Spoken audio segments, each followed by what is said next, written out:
भारत सरकार के यशस्वी गृह एवं सहकारिता मंत्री मान्यवर श्री अमित शाह जी, हमारे प्रदेश के ऊर्जावान उप मुख्यमंत्री जो प्रदेश के गृह मंत्री भी हैं श्री विजय शर्मा जी, प्रदेश के खेल मंत्री श्री टंकराम वर्मा जी, छत्तीसगढ़ सरकार के मंत्री श्री केदार कश्यप जी, इस क्षेत्र के सांसद महेश कश्यप जी, हमारे प्रदेश के अध्यक्ष और जगदलपुर के विधायक किरण देव जी, विधायक श्रीमती सुश्री लता उसेंडी जी, विधायक विनायक गोयल जी, आसाराम नेताम जी विधायक, मान्य श्री नीलकंठ टेकाम जी, सभी हमारे नेतागण, भारत सरकार के अधिकारीगण, प्रदेश सरकार के अधिकारीगण और इस समापन समारोह में उपस्थित सभी हमारे जिलों के खिलाड़ी बंधुगण, नागरिक बंधुओं और मीडिया के साथीगण, आज छत्तीसगढ़ के लिए बड़ा सौभाग्य का विषय है कि इस बस्तर ओलंपिक समापन समारोह में हम लोगों के बीच में हमारे देश के यशस्वी गृह मंत्री उपस्थित हैं।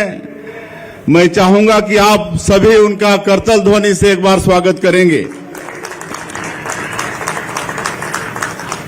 और मैं माननीय गृह मंत्री जी से कहना चाहूंगा कि आपका मार्गदर्शन हमेशा छत्तीसगढ़ के विकास और यहाँ के लोगों के कल्याण के लिए बड़ा महत्वपूर्ण रहता है। मैं सभी बस्तर वासियों का भी हार्दिक अभिनंदन करता हूं, जिन्होंने पूरे उत्साह के साथ इस बस्तर ओलंपिक में भाग लेकर इसको सफल बनाकर इसको ऐतिहासिक बना दिया है। इस आयोजन में 1,65,000 से अधिक प्रतिभागियों ने भाग लिया। इतनी बड़ी संख्या में खिलाड़ियों के लिए प्रबंध करना एक चुनौती थी, लेकिन बस्तर संभाग के 7 जिलों की पूरी टीम ने इस काम को बखूबी किया है। इसके लिए मैं सभी को बहुत बहुत धन्यवाद देता हूं। और ये बस्तर ओलंपिक 3 चरणों में विकासखंड, जिला और संभाग स्तर में संपन्न हो रहा है। और इस आयोजन में बच्चों से लेकर युवा, महिला और बुजुर्गों तक सबकी भागीदारी है। बस्तर ओलंपिक में बच्चों ने, युवाओं ने उत्साह से हिस्सा लिया है और बुजुर्गों ने भी इन खेलों का आनंद लेकर अपने बचपन और स्कूली जीवन की यादें ताजा की हैं। मुझे यह कहते हुए गर्व की अनुभूति हो रही है कि बस्तर ओलंपिक के माध्यम से हमने इस अंचल के युवाओं की ऊर्जा को खेल के माध्यम से एक सकारात्मक दिशा में ले जाने में सफल रहे हैं। इस आयोजन के माध्यम से हमने युवाओं को शासन प्रशासन से जोड़कर विकास के कामों में सहभागी बनने की ओर उन्मुख किया है। आज जब लाखों युवा इस ओलंपिक में भाग लेते हैं और अपनी ऊर्जा को खेलों में लगाते हैं, तो यह हमारे लिए एक सुखद संकेत होता है। यह हमें विश्वास दिलाता है कि बस्तर की युवाओं की क्षमता और उनकी शक्ति को अगर सही दिशा में प्रेरित किया जाए तो विकास और खुशहाली का रास्ता कोई रोक नहीं सकता है। यह ओलंपिक में शामिल खिलाड़ियों ने यह संदेश भी दिया है कि बस्तर अदब के साथ दोस्ती करो तो जीवन भर के लिए, और ठन गई तो भगवान भी नहीं बचा सकता है। गवलियर की अदा और गवलियर की गजक, और क्या कौन से लड्डू, अटल जी भी क्या जिसकी प्रशंसा करते थे, भागदरा के लड्डू। मैं तो ये समझ नहीं पाया, भागदरा गलत से हो गया होगा। ये भाग्यवान के लड्डू बोलना चाहिए, जिसके भाग्य में उसी को मिलेंगे। आज के इस अवसर पर हमारे केंद्रीय मंत्री श्रीमान ज्योतिराज सिंधिया जी, हमारे सभापति श्रीमान नरेंद्र सिंह जी तोमर, अध्यक्ष विधानसभा मध्य प्रदेश, मंच पर विराजमान हमारे प्रभारी मंत्री श्रीमान तुलसीराम सिलावट जी, माननीय मंत्री राकेश शुक्ला जी, माननीय सांसद भारत सिंह कुशवाहा जी, माननीय अभय जी, मोहन सिंह जी राठौड़, मनोज तोमर जी, हमारे कौशल शर्मा जी, समस्त अतिथिगण और आप सब। लंबा हो जाएगा भाषण न देते हुए, मैं सीधे सीधे बात करना चाहूंगा। आज आपके इस ग्वालियर के अंदर एक ऐतिहासिक रूप से खास करके साइंस की दुनिया का एक अनूठा संग्रहालय का शुभारंभ हुआ है। मुझे इस बात की प्रसन्नता है, हमारी भूगर्भी हलचल के साथ पृथ्वी की उत्पत्ति कैसे हुई, पृथ्वी की उत्पत्ति के साथ साथ बाकी घटनाओं में धीरे धीरे करके ये जो जनजीवन दिखा है, ये जनजीवन कैसा हुआ, इसका थोड़ा संवाद करेंगे। मेरे सामने सारे विद्यार्थी बैठे हैं। ओपन माइक कहीं है क्या, दे सकते किसी को? किसी के पास है कॉर्डलेस? किया है। अभी हाल ही मैंने बस्तर के सुरक्षा कैंप में जवानों के साथ एक रात गुजारी थी। यह मेरे जीवन का सबसे सुखद अनुभव था। जवानों का बढ़ा हुआ हौसला और आत्मविश्वास देखकर मैंने भी अपने भीतर नई ऊर्जा महसूस की है। हमारे नक्सल पीड़ित परिवारों के परिजन भी इस मौके पर यहाँ मौजूद हैं। मैं उनके साहस की भी प्रशंसा करना चाहूंगा। उन्होंने रायपुर से दिल्ली तक हर फोरम में अपनी उपस्थिति दर्ज कराई और इनके माध्यम से दुनिया को पता चला कि माओवाद का वास्तविक चेहरा कितना क्रूर है।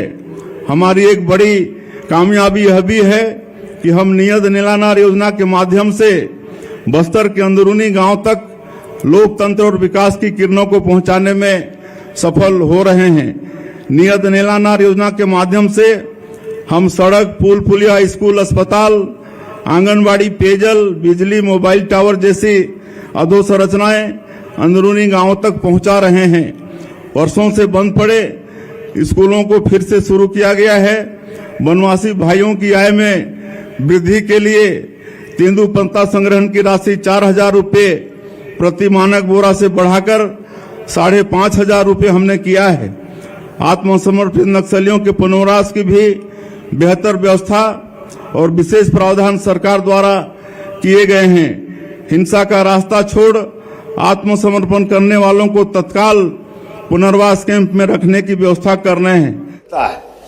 और पिंड से जैसे ही पृथ्वी की टक्कर होती तो एक धूल का गुबार ऊपर उठता है और धूल का गुबार पहले तो लंबा रहता है 8-15 दिन, लेकिन फिर एक चुंबकीय जो गुरुत्वाकर्षण की अपनी कक्षा है पृथ्वी की, उस कक्षा के आधार पर वो अपनी पृथ्वी से दूर नहीं जा पाता है और आखिरकार 1 महीने में ही वो गोल आकार बन जाता है। वो अपनी पृथ्वी के चारों ओर चक्कर लगाने लग जाता है। इस प्रकार से चंद्रमा की हमारे अपने पृथ्वी से उत्पत्ति हुई है।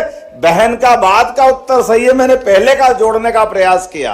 अरे बात समझ में आई तो कम से कम समर्थन तो कर दो।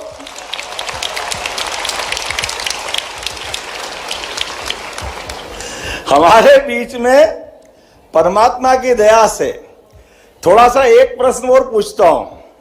कोई ने कहा कि मैं ग्रह नक्षत्र पे विश्वास नहीं करता, तो सरल उदाहरण से ग्रहों पे विश्वास, यहां जितने बैठे कोई ऐसा है कि जो ग्रह को नहीं मानता, तो वो कोई हाथ खड़ा करके बताए कि मैं ग्रहों का असर नहीं मानता हूं, ग्रहों की मेरे जीवन में कोई रोल नहीं है। थोड़ा सा कठिन है क्या? उल्टा बोल देता हूं, ग्रहों का अपने जीवन पे क्या असर आता है, ये खगोलीय घटना से जोड़ के नहीं बता रहा हूं, सीधे सीधे हमारे बीच फिजिक्स से जोड़ रहा हूं। अच्छा ये बताओ, हमारी घड़ी काहे से चलती है? काय से चलती है? कौन कौन कह रहा सेल से? हाथ खड़े करो। मैं कह रहा आप सब फेल। अरे घड़ी का सिद्धांत काय से चलता है ये बता दो। चलो, हैं? क्या हुआ? अरे सुई से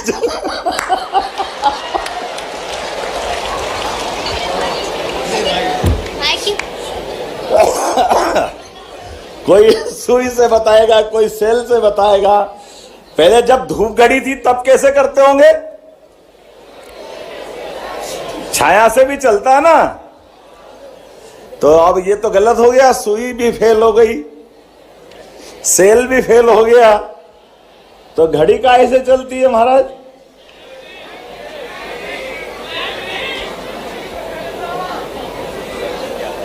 ये देखो, ये बात किनारे आई हमारे लिए।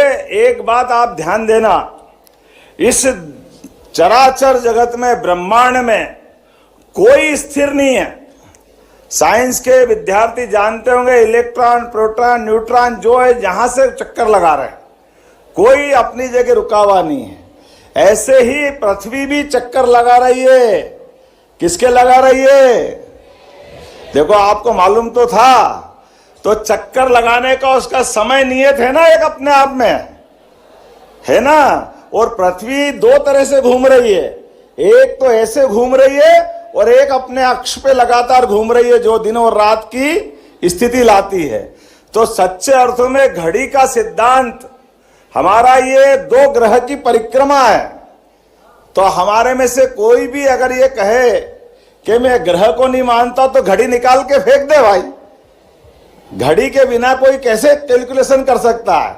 तो मेरी बात समझ में आई है तो कुछ मेरे को लग जाएगा कि हाँ, बात समझ में आई है।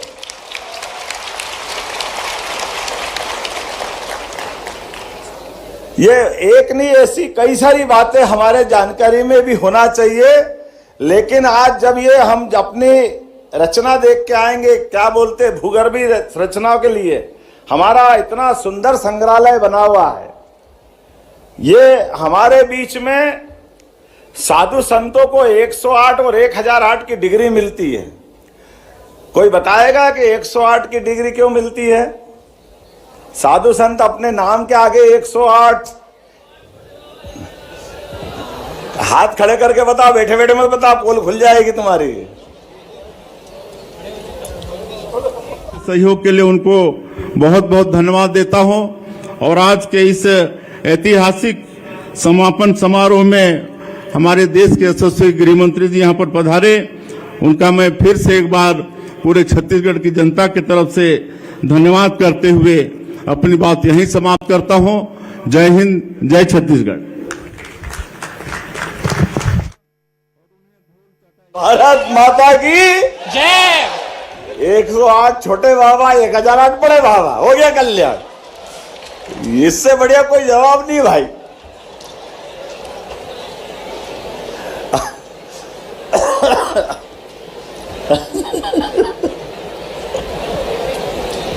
अच्छा ये बताओ, अपने में से ये थोड़ा सा ज्यादा हो गया मेरा, इसको समेटना पड़ेगा। हमारे ग्रह कितने हैं? 9। पहले डिसाइड कर लो कितने। कोई 8 बोल रहा है, कोई 9 बोल रहा है। लेकिन चलो, आप ग्रह तो मालूम